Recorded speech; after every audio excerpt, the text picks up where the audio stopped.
बहुत समय पहले की बात है। किशनपुर गांव में रामू नाम का एक किसान रहता था। वह बहुत मेहनती था।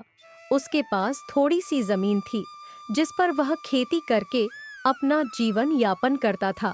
एक दिन वह अपने खेत में काम कर रहा था।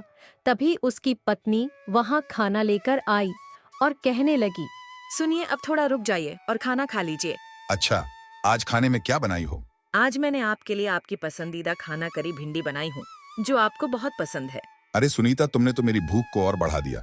चलो अब जल्दी से खाना लगा दो। सुनीता खाना लगा देती है और रामू खाना खाने लगता है। रामू और सुनीता की शादी को 4 साल हो गए थे और वो दोनों एक दूसरे से बहुत प्रेम करते थे। तभी सुनीता कहती है।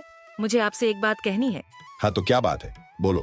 आप दिन भर इस खेत में कितनी मेहनत करते हो और आपकी इस मेहनत का फल कोई और ही ले जाता है। तुम उस जमींदार की बात कर रही हो।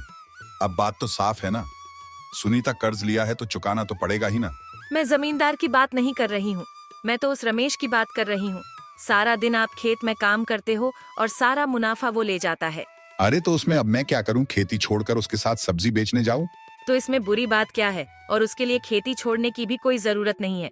मैं तो बस ये कह रही हूँ कि जो सब्जी आप उगाते हो उसे आप खुद ही जाकर बेचा करो।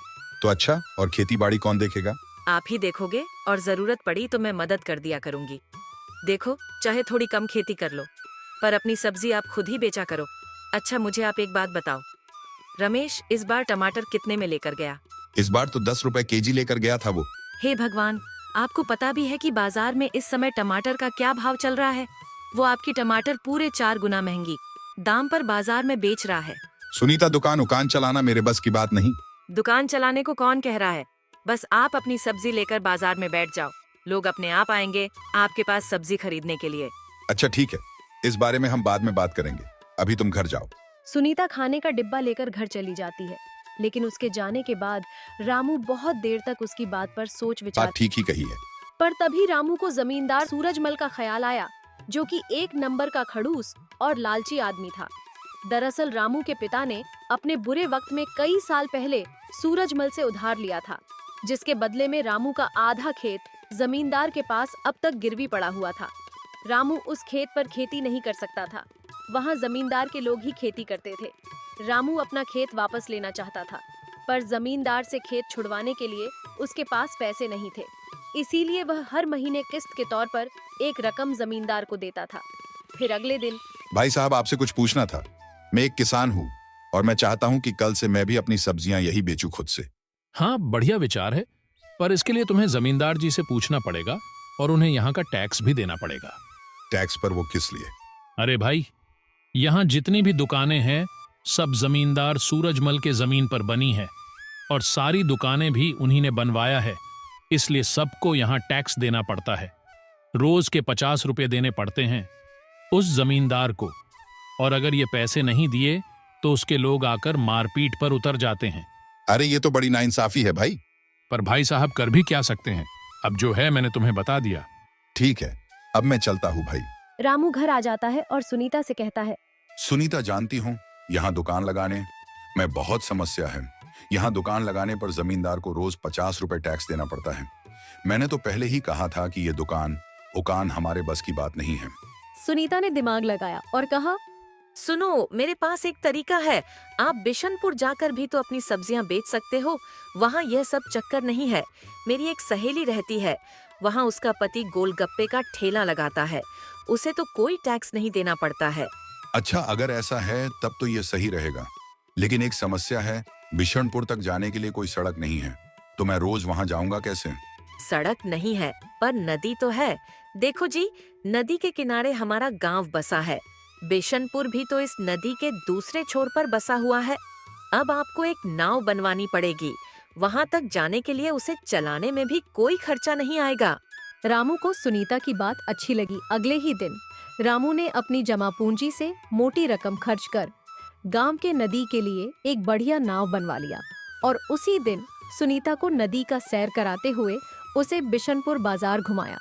सुनीता ने देखा कि वहां राशन वगैरह की दुकान तो थी, पर सब्जी की दुकान बहुत ही कम थी, और ये देखकर रामू और सुनीता की अच्छी कमाई की उम्मीद और बढ़ गई।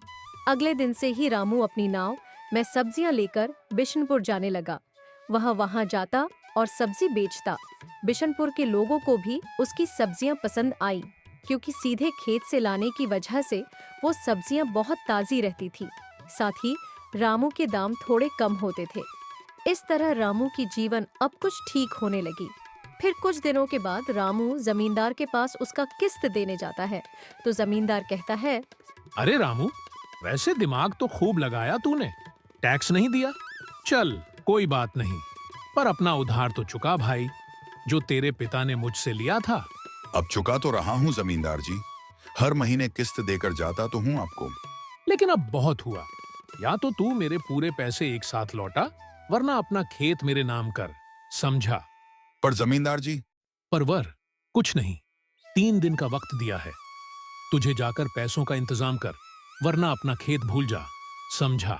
ऐसे भी सूरजमल रामू से चिढ़ गया था।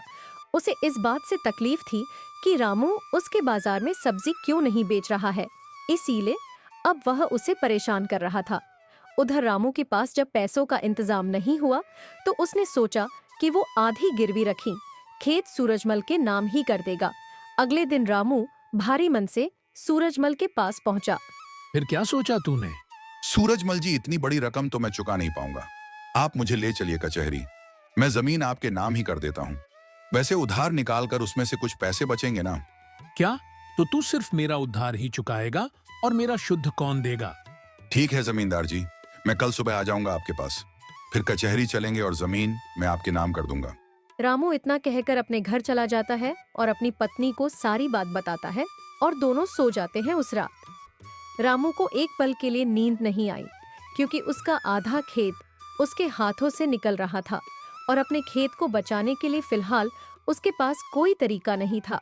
तभी आधी रात को उसे बादलों की बहुत तेज गरजने की आवाज सुनाई दी। कुछ ही देर में झमाझम बारिश होने लगी। बारिश बहुत तेज थी। 4 से 5 दिन तक वो बारिश ऐसे ही होती रही और पूरा गांव बाढ़ में डूबने लगा। कचहरी जाना तो दूर, फिलहाल कोई अपने घर से बाहर तक नहीं जा रहा था। बाढ़ की वजह से लोगों को बहुत परेशानियां होने लगी। किसी के घर में पीने का पानी नहीं बचा था, तो किसी के घर में अनाज खत्म हो गया। ऐसे में रामू ही एक इंसान था जो सबकी मदद कर रहा था। वो अपनी नाव की मदद से सबके पास जरूरत का सामान पहुंचा रहा था।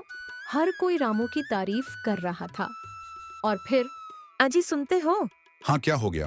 अरे, आपने सुना क्या? जमींदार जी के घर की दीवार गिर गई है। बारिश का सारा पानी उनके घर में घुस गया है।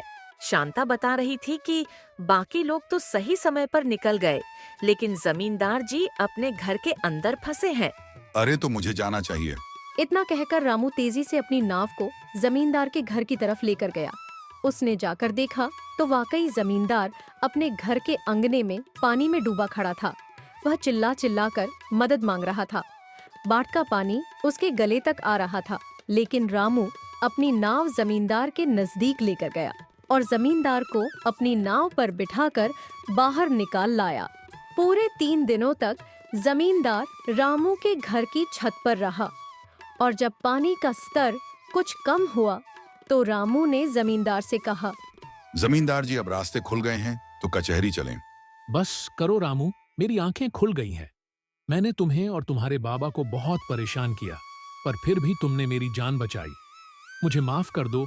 और रही बात उस खेत की, तो वो हमेशा से तुम्हारा था और आगे भी तुम्हारा ही रहेगा। और हाँ, एक बात और, तुम्हें अब गांव में जहां और जैसे सब्जी बेचनी है तुम बेच सकते हो, वह भी बिना किसी टैक्स के। जमींदार की बात सुनकर रामू और सुनीता खुशी से मुस्कुराने लगे। अब रामू और सुनीता खुशी खुशी रहने लगे और जमींदार भी अब ईमानदार और अच्छा इंसान बन गया था।